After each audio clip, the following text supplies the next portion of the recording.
Irmãos e irmãs, amigos e amigas, boa noite. Nós estamos após mais uma semana nesses dias tão diferentes aqui para glorificar a Deus em culto e nós queremos convidar você a fazer isso aí da sua casa.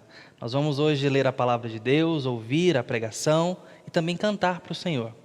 E para isso, eu quero orar com você nesse momento e logo em seguida convidar as crianças para o culto delas. Nós vamos ter um cântico infantil e também vamos escutar uma aula bíblica para elas ouvirem a palavra de Deus. Vamos buscar a Deus em oração nesse momento e em seguida nós vamos ter esse momento para elas.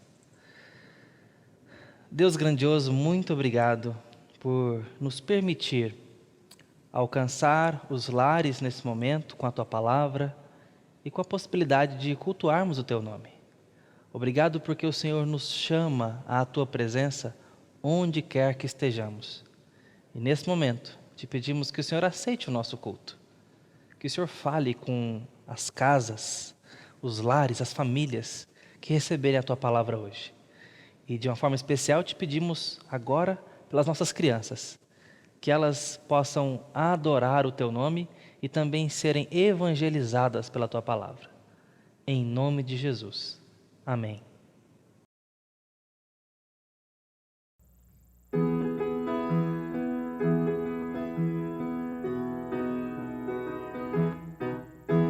Escute agora essa história da mulher que se deu mal só porque olhou pra trás, virou uma estátua de sal. Olhou pra trás e se deu mal. A mulher de Ló virou uma estátua de sal. Olhe pra mim, você vai ver, ela ficou assim. Assim. Joga fora a tristeza, diga adeus pra nunca mais. Venha correndo pra Jesus, só não pode olhar para trás. Olhou pra trás e se deu mal. A mulher de Ló virou uma estátua de sal. Olhe pra mim, você vai ver, ela ficou assim. Assim.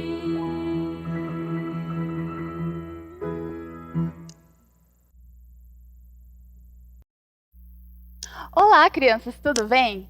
Que alegria a gente poder louvar a Deus onde quer que a gente esteja, não é mesmo? Sendo em casa ou na igreja. Hoje nós vamos louvar a Deus na nossa casa mesmo. Vamos aprender uma história muito legal que se encontra em João, capítulo 11. Essa história fala de 3 irmãos, Maria, Marta e Lázaro. Certa vez, Lázaro estava muito doente, deixando Maria e Marta muito preocupadas. Então, elas pediram para avisar Jesus a situação dele para que Jesus pudesse fazer alguma coisa.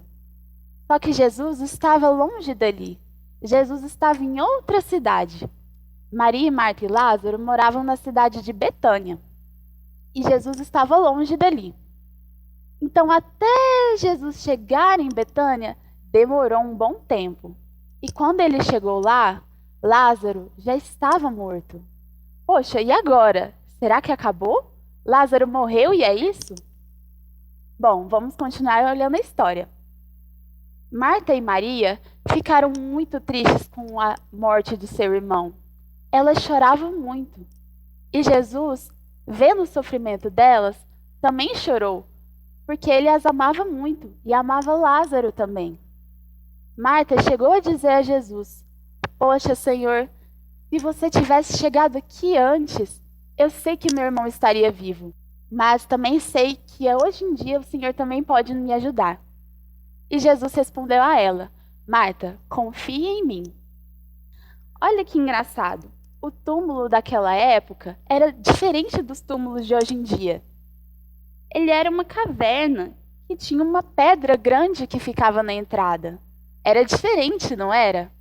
Então Jesus disse para as pessoas tirarem a pedra que tampava a entrada dali. E Maria ficou assustada. Disse: mas Senhor, meu irmão está morto há 4 dias. São muitos dias, não é mesmo? Ele já deve estar cheirando mal. Ele já deve estar com aparência diferente. Mas Jesus respondeu a Maria, disse: Maria, se você confiar em mim, vai ver a glória de Deus. Então, Jesus orou a Deus e disse: Senhor, muito obrigada, porque eu sei que o Senhor ouve as minhas orações. E então, olhou para o túmulo e disse: Lázaro, saia daí. E o que aconteceu? O que parecia impossível aconteceu. Lázaro saiu do túmulo vivo, andando. Olha que coisa mais legal. Lázaro estava todo envolto em faixas, que era algo da época. E Jesus disse: tirem as faixas de Lázaro. E Lázaro, percebendo que ele podia andar, enxergar e ouvir de novo, abraçou Jesus e abraçou as suas irmãs. As pessoas que estavam por ali em volta ficaram impressionadas e perceberam que Jesus era o Salvador prometido. Olha que incrível, não é mesmo? Às vezes, a gente não tem a fé necessária para acreditar que o Senhor pode fazer o que quisermos. Mas Jesus, mostrando nessa história que Deus pode fazer o impossível. Às vezes a gente acha que essa doença que está afetando as pessoas de todos os países não tem jeito. Poxa, está todo mundo ficando doente. Será que é isso? Será que Deus não vê a nossa situação? Mas Jesus mostrou na oração dele que Deus atende as nossas orações e ele nos ouve, não é mesmo? Que legal, Jesus pode fazer isso, Deus pode fazer isso. Então eu vou dar uma tarefinha para vocês. Vocês em casa vão chamar os seus pais ou o seu irmão ou a sua irmã para fazer um teatro. Você pode pegar os lençóis, se envolver em faixas, como Lázaro estava, e fazer um teatro bem legal, o que acha? Nós estamos decorando um versículo. Vamos repeti-lo comigo? Em paz me deitarei e dormirei, pois somente tu, Senhor, me guardas em segurança. Salmos 4:8. Vamos decorar esse versículo e depois mostrar para o papai e para a mamãe que a gente sabe esse versículo de cor? Não é? Agora vamos orar para terminar a nossa tarefa. Senhor Deus, muito obrigada porque o Senhor atende e ouve as nossas orações. Obrigada porque o Senhor pode fazer o que nós achamos ser impossível. Em nome de Jesus, amém.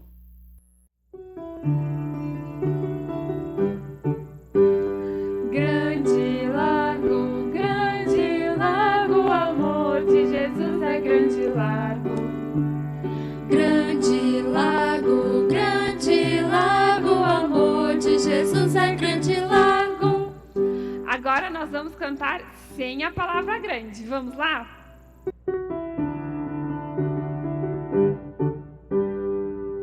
E lago, o amor de Jesus é lago.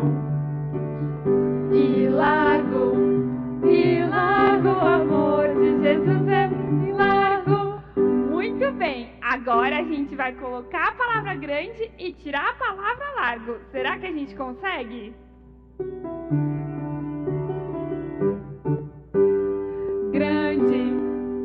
Grande, o amor de Jesus é grande. Grande, o amor de Jesus é grande. Muito bem, pessoal. Agora tudo junto, bem rápido e bem animado. Combinado?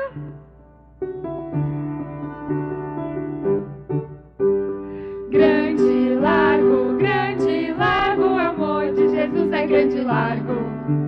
Grande lago, o amor de Jesus é grande lago. Amém. Que Deus abençoe a vida das nossas crianças. E agora nós vamos continuar o nosso culto ouvindo e cantando junto com os próximos cânticos. Em seguida, nós vamos ler e ouvir a palavra do Senhor. Que Deus te abençoe nesse momento.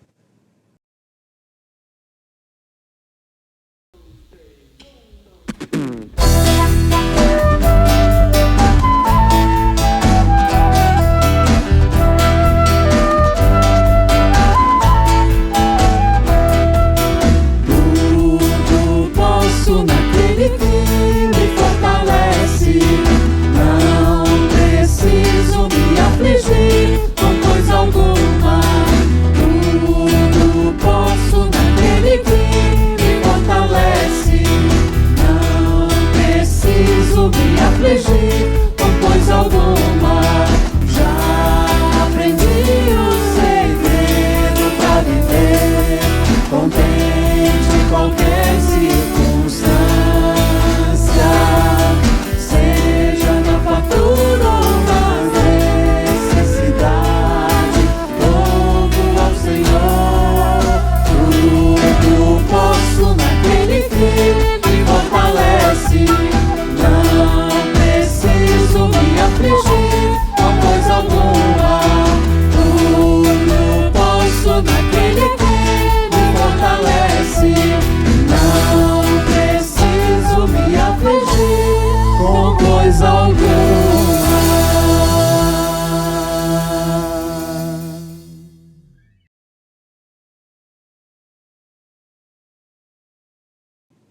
Nós vamos ler a palavra do Senhor no livro de Paulo aos Romanos, capítulo 8, os versículos 28 e 29. E assim diz a palavra do Senhor aqui. Sabemos que Deus faz com que todas as coisas concorram para o bem daqueles que o amam, dos que são chamados segundo o seu propósito. Pois os que conheceu por antecipação, também os predestinou para serem conformes à imagem de seu Filho, a fim de que ele seja o primogênito entre muitos irmãos. Essa é a palavra do Senhor. Nós estamos aqui dentro de um argumento teológico de Paulo. Aliás, a carta de Paulo aos Romanos talvez seja uma das maiores preciosidades de cadeia teológica, de encadeamento de ideias e argumentos teológicos de toda a Escritura. Como Calvino mesmo falou, entender bem a estrutura de Paulo aos Romanos é como se você fosse aberto às portas dos maiores tesouros da síntese teológica da Escritura, e não é por menos. Paulo entra numa argumentação profunda sobre os grandes mistérios da fé, sobre os grandes lances da fé cristã. E tem uma porção dessa aqui muito especial nesse trecho em que lemos, no pensamento inspirado de Paulo para as nossas vidas nesses dias que estamos vivendo. É muito importante que você e eu nos apropriemos da verdade de Deus contida aqui. Nós temos vivido dias em que nós queremos muito ter uma certeza de que as coisas não estão fora do controle. Nós queremos muito saber que as coisas não estão descarrilhadas. Porque muitas vezes essa é a impressão que nós temos quando de forma tão genérica e tão abrangente dá tudo tão errado. Através de uma pandemia viral como essa, atingindo absolutamente o mundo inteiro, nós podemos legitimamente perguntar: Deus, está tudo no controle? Porque lá no fundo, se formos honestos, nos bate uma insegurança. Tudo quanto nos gera medo, gera em nós questões legítimas. Quando sofremos, por exemplo, com perdas pessoais, com falências, com prejuízos financeiros grandes e consideráveis, quando alguém de nossa família se machuca grandemente, descobrimos uma enfermidade, talvez grave e terminal, quando lidamos com a morte, sobretudo, nós fazemos perguntas muito sérias para o Senhor. Ainda bem que as fazemos para Deus como cristãos, pelo menos devemos fazer. Mas tem muita gente que talvez inclusive escutando essa mensagem agora, não sabe nem para quem perguntar. se tudo isso tem um propósito, se as coisas estão sob controle e se tem de fato algum governo no universo. A quem recorrer nesses dias? A boa notícia é que Paulo vem argumentar com a igreja, unindo gentios e judeus, e esse é um dos grandes propósitos da carta de Paulo aos Romanos, mostrar que ambos estão debaixo da ira de Deus. Ele gasta do capítulo 1 até o capítulo 3, final do capítulo 3, para mostrar que todos estão debaixo da ira de Deus, carentes da sua graça, da sua glória. E ele mostra que a nossa condição de precisar que Deus nos salve é tão democrática que eu não posso ver no outro diferença. Somos todos iguais perante Deus. Todos precisamos de sua graça.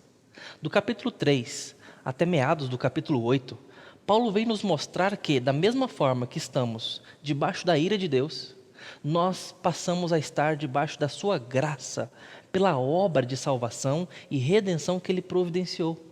E ele começa a argumentar conosco sobre essas coisas, mostrando que tanto os judeus, aqueles que receberam em primeira mão a palavra de Deus, quanto os gentios, que são aqueles que não eram israelitas, mas agora recebem a pregação do Evangelho, estão agraciados debaixo do plano de Deus em Cristo Jesus, de chamar pessoas para a verdade. Então, nesse momento, cabe a nós entender que estamos todos debaixo de uma ameaça viral. Estamos todos sujeitos a essa pandemia, mas também estamos todos sujeitos à ira, bem como à graça de Deus. E nesses dias difíceis, precisamos achar lugar e espaço para pensarmos qual a importância de entendermos as palavras de Paulo àquela igreja que vivia dias muito atribulados, como os dias da Roma Antiga para o cristianismo. Da mesma forma que a palavra de Deus vem responder a eles, também pode responder a nós. E nesse manifesto cristão que a carta de Romanos é, nós temos esse panorama argumentativo de Paulo para falar sobre controle divino, quando o ápice desse governo é a nossa salvação. Nós precisamos pensar, querido irmão e irmã, você que está ouvindo essa palavra, você e eu precisamos pensar em como Deus está por trás de todas as coisas, como um governante. Porque nós cremos numa providência que conduz a história. E esse texto vem argumentar essa providência de Deus no final do capítulo 8, onde estamos lendo, quando Deus fala de uma forma tão abrangente através do apóstolo Paulo, que ele conduz como quem orquestra todas as coisas para o bem de um certo grupo de pessoas. E quando nós tomamos Deus falando sobre todas as coisas, eu acredito que eu não posso pensar em algo menos do que todas as coisas. Todas as coisas são todas as coisas.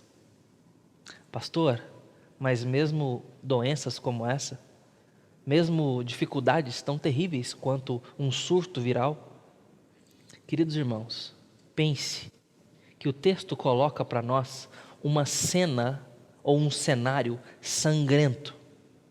Aqui você percebe que morte, espada, fome, nudez estão inclusas em todas as coisas. Quando nós continuamos lendo nos versículos 31 em diante, você vai ver exatamente isso. Diz assim a palavra do Senhor: porquanto, que poderemos dizer diante dessas coisas? Se Deus é por nós, quem será contra nós? Aquele que não poupou nem o próprio Filho, mas pelo contrário, o entregou por todos nós, não nos dará também com ele todas as coisas? Quem trará alguma acusação contra os eleitos de Deus? É Deus quem os justifica. E quem os condenará? Cristo Jesus é quem morreu, ou pelo contrário, quem ressuscitou dentre os mortos, o qual está à direita de Deus e também intercede por nós. E o texto ainda segue falando de coisas difíceis, mas que se encaixam na teologia de Paulo. Quem nos separará do amor de Cristo? Será tribulação, ou angústia, ou perseguição, ou fome, ou privação, ou perigo, ou espada? Como está escrito: por amor de ti somos entregues à morte todos os dias. Fomos considerados como ovelhas para o matadouro. Mas em todas essas coisas somos mais que vencedores por meio daquele que nos amou. Pois tenho certeza de que nem a morte, nem a vida, nem anjos, nem autoridades celestiais, nem coisa do presente, nem do futuro, nem poderes, nem altura, nem profundidade, nem qualquer outra criatura poderá nos separar do amor de Deus, que está em Cristo Jesus, nosso Senhor. Perceba como que Paulo argumenta conosco sobre as coisas mais duras da vida. E isso não é sem razão.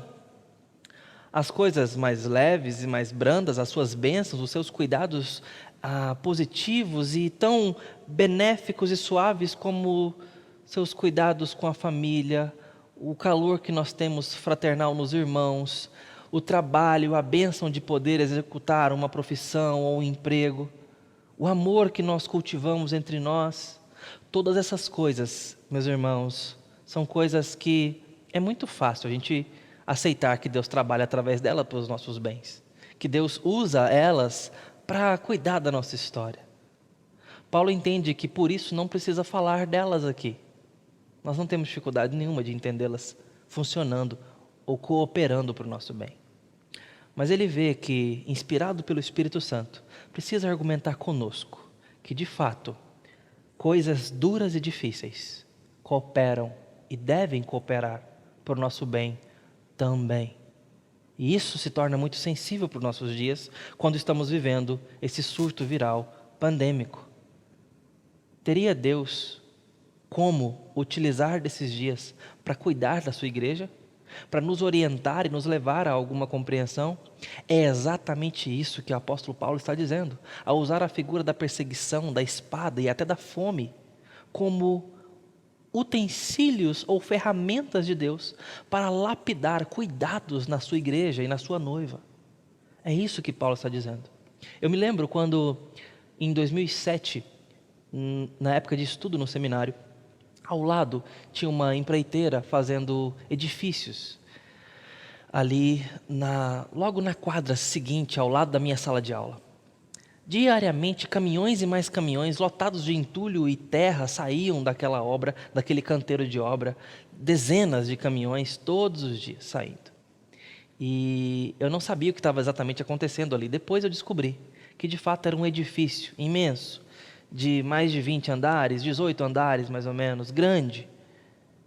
E o fosso que aqueles caminhões iam liberando ao tirar todo aquele entulho era profundo e grande. Isso me vem à mente quando eu olho o tamanho da edificação da promessa que está em Romanos 8. É um arranha-céu, querido irmão. E para isso precisa-se de um alicerce muito profundo. A promessa que está aqui é baseada, ela é fundamentada e edificada sobre uma grande base, um grande e profundo alicerce. E dificilmente vamos encontrar um alicerce mais profundo do que os que Deus providencia aqui nos versículos 29 e 30. É exatamente nessa base e nessa fundamentação que a nossa esperança se edifica.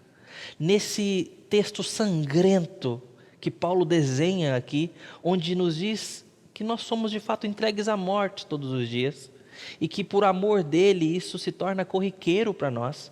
Os cristãos devem entender que lidar com o perigo é algo cotidiano e corriqueiro. Nessa cena, ele também escreve com essa mesma tinta vermelha de sangue a palavra esperança. Ele escreve aqui a palavra esperança de forma bem vívida para nossas vidas, para nossa perspectiva, para nossa orientação. É isso que ele está dizendo quando diz que devemos saber que todas as coisas cooperam para o bem de algumas pessoas. que Deus está trabalhando por trás de muitas, de todas as coisas da vida, para cuidar da minha história. Essa é a promessa. E meus irmãos, nós não conseguimos adicionar nenhum tijolo acima desse muro de promessa. Nós não conseguimos fazer essa edificação mais alta. Nós não conseguimos exagerar ela. Ela já é grande demais. Deus é maestro da história.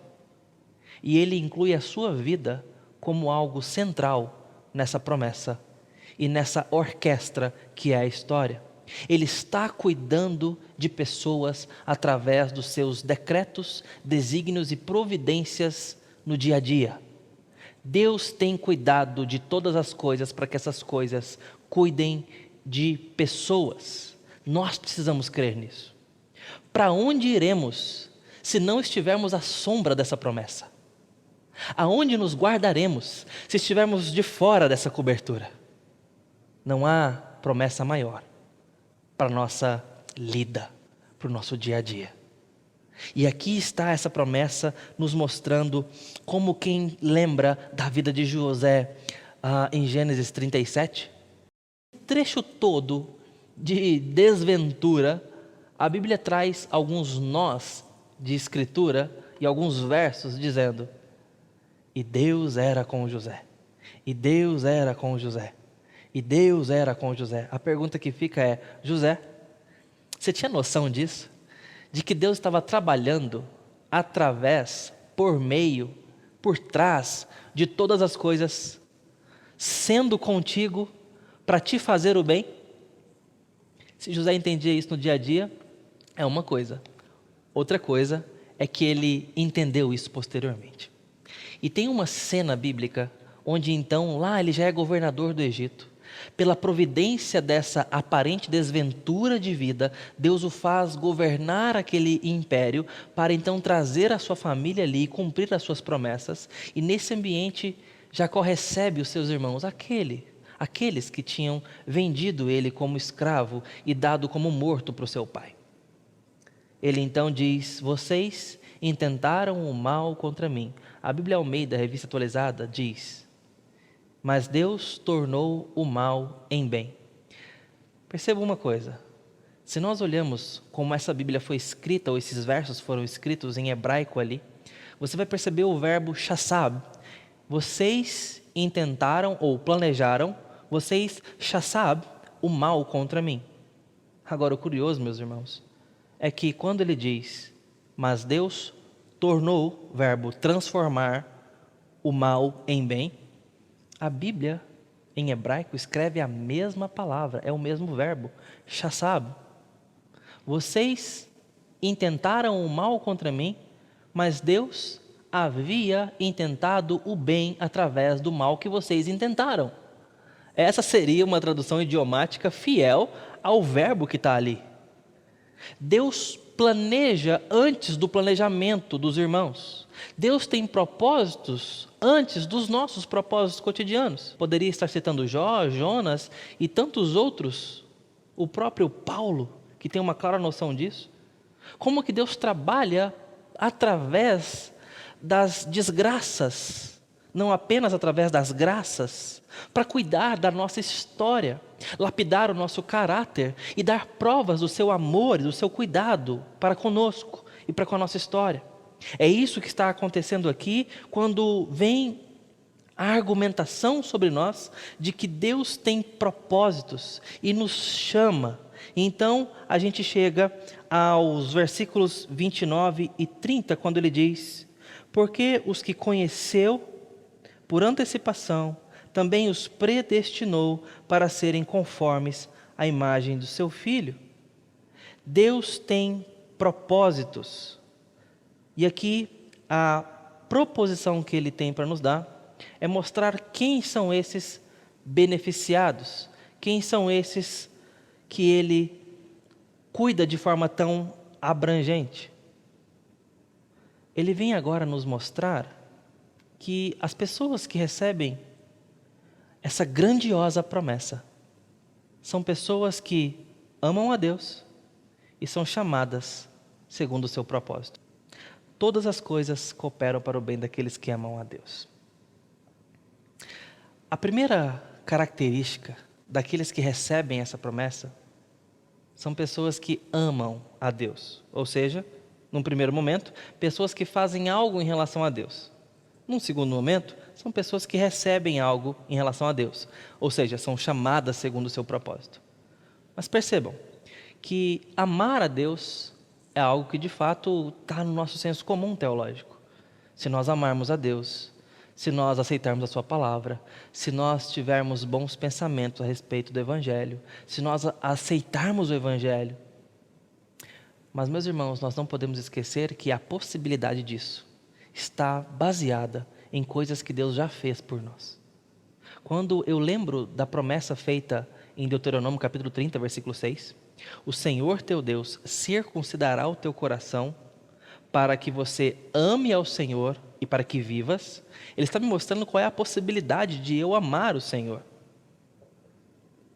É quando Ele mexe lá dentro e circuncida o meu coração.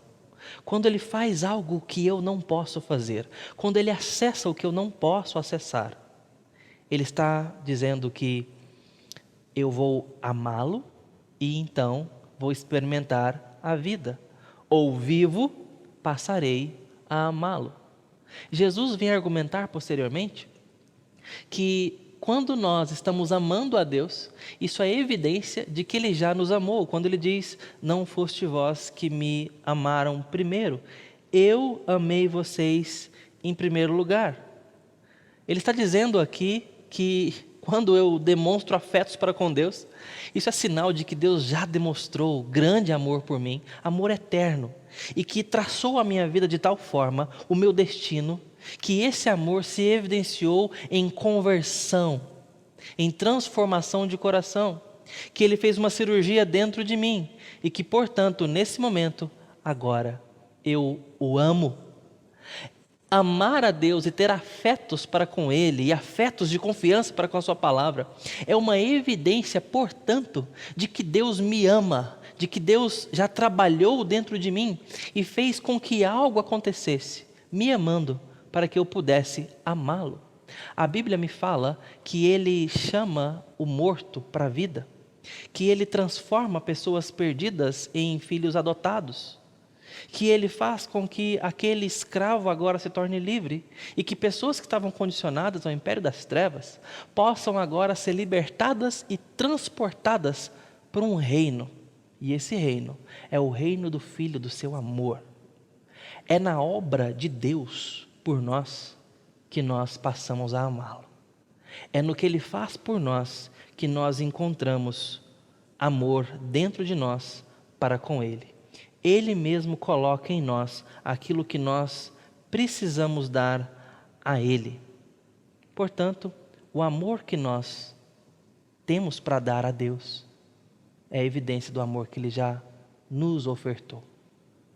As condições que Deus coloca para nos abençoar são supridas por bênçãos que Ele já nos deu. E nesse momento, Paulo está argumentando comigo e com você que fazem parte da grande promessa de Deus aqueles que amam a Deus. E isso significa pensar que são aquelas pessoas que Deus trabalhou no coração delas para que elas pudessem amar ao Senhor. Cabe a nós nos perguntarmos nesse momento: amamos a Deus? Temos afetos para com Ele? Eu queria te fazer pensar nisso profundamente, porque é na afirmação, é na resposta positiva a essa pergunta, é no seu sim que você se verá incluído às sombras desse arranha-céu de que todas as coisas cooperam para o bem, de que todas as coisas estão trabalhando juntas para cuidar de pessoas que amam a Deus. E em segundo lugar, o texto diz que são as pessoas que amam a Deus, mas também as coisas cooperam para o bem daqueles que são chamadas por Deus, segundo o seu propósito. Observe o termo chamados. Isso aqui evidencia que o verso 30 explica. Está evidente aqui a explicação que vem no versículo 30. Quem Deus chamou são pessoas que foram predestinadas para Ele, diz a Escritura. E os que predestinou, este também chamou. E aos que chamou, justificou. E aos que justificou, glorificou. Perceba que nesse texto, do versículo 30, Paulo está explicando o processo todo indicado no versículo 29.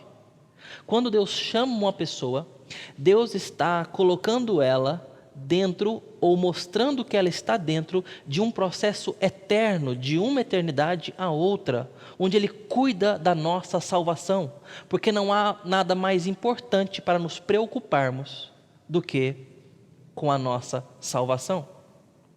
Porque sem ela, nós jamais teremos vida com Deus, teremos vida eterna, teremos uma possibilidade de vivermos com o Criador de todas as coisas.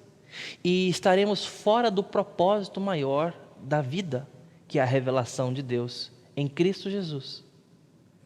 Quando Paulo explica no versículo 30 a dimensão dessa promessa, de que Deus trabalha com predestinação, com eleição, para governar a nossa história, a fim de que a gente possa ser chamado por Ele até a glorificação, está mostrando que Deus trabalha todos os elementos da nossa história para que a gente chegue ao destino final da nossa vida, que é a glória eterna.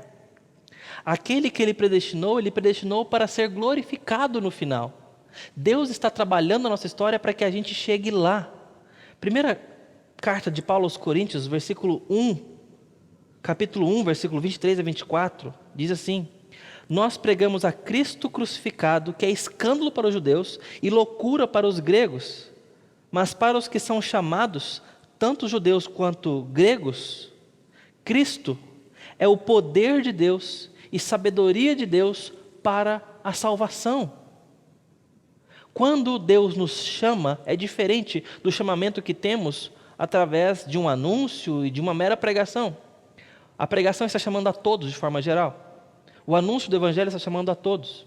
E através desse anúncio ou dessa vocação geral ou natural, nós temos a possibilidade de sermos chamados especialmente ou sobrenaturalmente pela voz de Deus, mostrando todo o seu cuidado soberano em nos dar a fé de presente, em nos mostrar a sua aliança conosco. E Paulo está dizendo que Deus chama pessoas. Então, quando nós estamos ouvindo o Evangelho, nós estamos nos expondo à possibilidade de sermos chamados por Deus. É a voz do Evangelho que ecoa através da palavra bíblica para despertar corações de pedra para a vida, da morte para a vida, da perdição para a vida. E não apenas isso, como quem agora respira e antes não respirava, como agora quem anda e antes não andava. É ter todas as coisas cooperando para a minha segurança eterna. Num tempo onde estamos lidando com a nossa real fragilidade como os nossos dias, precisamos pensar na eternidade. Precisamos pensar sobre o nosso futuro eterno. Precisamos pensar o que vem depois da morte. Isso não significa que agora estamos lidando com o pensamento de vamos morrer realmente. Nós devemos pensar nisso todos os dias, é o que Paulo está dizendo. Afinal, como cristãos, somos entregues à morte o dia todo. Estamos lidando com essa iminência o tempo todo. E as verdades primárias têm que vir primeiro, têm que ser pesadas primeiro. E esta, meus irmãos, é uma base que você não pode ousar não caminhar sobre ela. Como se manter de pé, com fé e firme, longe dessa verdade, de que as coisas cooperam para o bem daqueles que amam a Deus e são chamados por Ele. Você já percebeu o chamado de Deus na sua vida? Já percebeu que Deus falou ao seu coração? É tempo de você pensar sobre isso e valorizar as evidências disso. Mas o texto ainda fala que são pessoas que são chamadas segundo o seu propósito. É muito importante essa última qualificação aqui. Deus chama pessoas, Deus tem falado com pessoas, mas através desse chamado, Deus tem propósito. Deus tem planos. Deus está trabalhando com um propósito através das coisas da história. O chamado de Deus se origina no seu propósito e não no nosso. Deus tem planos mais abrangentes e precursores do que os nossos. Quando nós planejamos, nós estamos lidando com planos de Deus que já estão vigentes. E isso, meus irmãos, não afronta a nossa liberdade. Isso não deve confrontar o nosso senso de conforto ou o nosso ego. Isso aqui serve para nos dar segurança. Isso aqui serve para dar base para nossas pernas. Qualquer problema em ver que Deus tem propósitos e decretos deve fazer-nos refletir muito bem sobre o fato de fato, estarmos descansados num Deus soberano. Se de fato cremos num Deus governante, Senhor e Rei, precisamos pensar nisso. Porque nos dias duros, quanto os dias pandêmicos que temos vivido, querendo que esses dias sejam abreviados, nós precisamos encontrar a promessa de Romanos funcionando, onde Deus pode e certamente usará esse vírus para a sua glória e para cuidar do seu povo. Todas as coisas cooperam para o bem do seu povo. E esse povo é um povo que foi chamado segundo o seu propósito. Abraão, por exemplo, expressa para nós que Deus tem uma aliança, tem um propósito de fazer com que as famílias da terra sejam abençoadas. Esse propósito avança o Antigo Testamento, um povo é erguido e chamado à realeza, e então no Novo Testamento Deus institui a sua igreja mais formalmente organizada, e essa igreja está avançando até hoje, porque nós estamos debaixo de um propósito. Nesse momento nós estamos desassociados, separados da nossa comunhão física, mas ainda estamos vivendo debaixo da promessa de Deus que tem propósitos. Eu preciso crer num Deus que tem santos propósitos, que tem poder para governar, que tem poder para chamar pessoas a amá-lo, fazer tudo quanto é necessário para que pessoas sem Deus possam ser amigas dele, pessoas órfãs possam ser adotadas na sua graça, pessoas mortas possam ser chamadas à vida, e que a sua igreja pode estar segura na proposição de Deus. É tempo de crermos mais e saber que mesmo algo tão profundo como a morte pode servir para o nosso bem. Eu me pergunto e pergunto a você se você está com as suas pernas firmes nesses alicerces de Romanos 8, 28. Todas as coisas são todas as coisas. A nossa cosmovisão cristã, finalmente, tem que estar refletida nessa promessa do Senhor, onde todas as ideias, os pensamentos, os meus conhecimentos, tudo o que eu consumo, tudo o que eu distribuo, tudo o que eu represento, tudo o que eu entrego, isso passa pelo filtro de que Deus está no controle. Isso passa no filtro de que Deus está governando. Eu preciso lembrar a você e a mim que todas as coisas estão trabalhando nesse momento, como que notas de uma harmonia, para me dizer e entoar essa canção. Deus está trabalhando para o meu bem. Eu quero te chamar à fé hoje, nessas palavras. Deus está trabalhando para o seu bem. Crê nisso. Mas entenda, para que isso seja verdade na sua vida, você precisa fazer parte dessas pessoas. Aqueles que amam a Deus e aqueles que foram chamados segundo o seu propósito. Se você ainda não sabe se está incluso no alvo dessa promessa, eu te convido nessa noite a amar o Senhor, a receber esse chamado de Deus para amar o Senhor. Eu falo com você, pai de família, para renovar sua aliança no Senhor, para que você, cuidando da sua casa, possa representar esta promessa sobre os seus. Eu falo contigo, mulher, eu falo contigo, mãe, para que você possa crer nas promessas que estão aqui como quem responde ao chamado de Deus para ser coluna firme na sua casa. Eu falo com os jovens, com os adolescentes, Eu falo com as crianças. Vocês precisam amar a Jesus. Por conta da vida e do futuro de vocês. Os dias são maus, mas está tudo no controle. E todas essas coisas, por mais difíceis que sejam, serão para o nosso bem, se estivermos guardados no Senhor. Que Deus possa abençoar a sua casa e a sua família e o seu coração.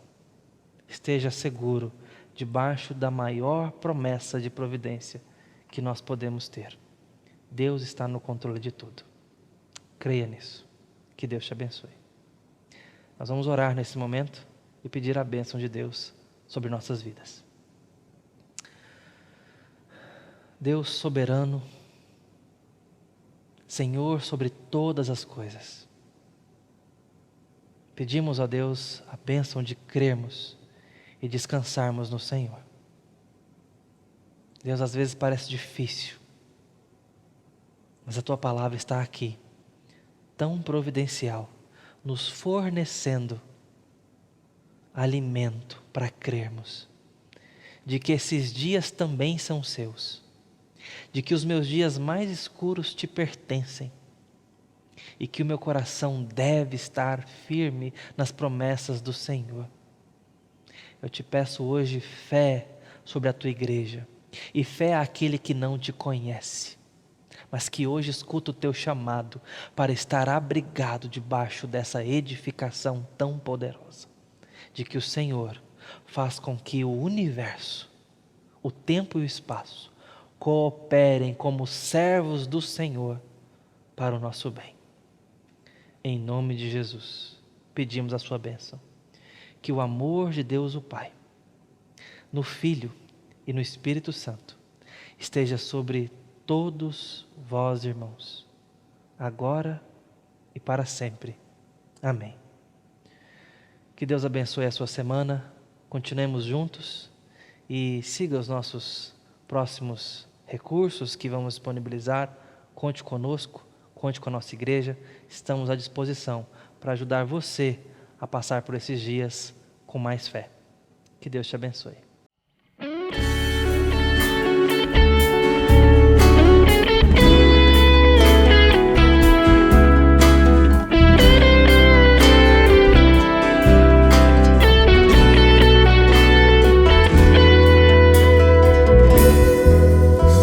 Aquele que tem os meus mandamentos e os guarda, esse é o que me ama. Aquele que tem os meus mandamentos e os guarda, esse é o que me ama. E aquele que me ama será amado por meu Pai, e eu também o amarei e me manifestarei a Ele. Aquele que tem os meus mandamentos e os guarda, esse é